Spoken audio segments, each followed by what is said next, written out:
салом, хуш омадед ба барномаи хабар барои ту.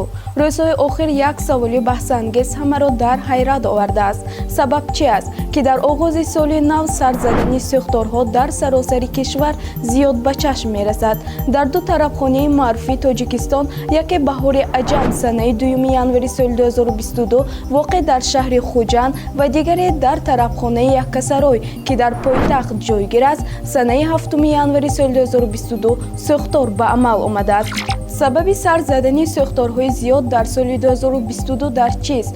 Дар шабакаҳои иҷтимоӣ сабаби сӯхтору ҳамагон ҳар гуна баён мекунанд. Як нафар мегӯяд имсол соли паланги оташин асту аз сабаби ҳамин сӯхтор зиёд ба амал меояд. Шахси дигар мегӯяд инро қасдан оташ задаанд ва баъзеҳо мегӯянд ки аз сабабҳои электрикӣ, расиши кӯтоҳи барқ сӯхтор ба вуҷуд омадааст.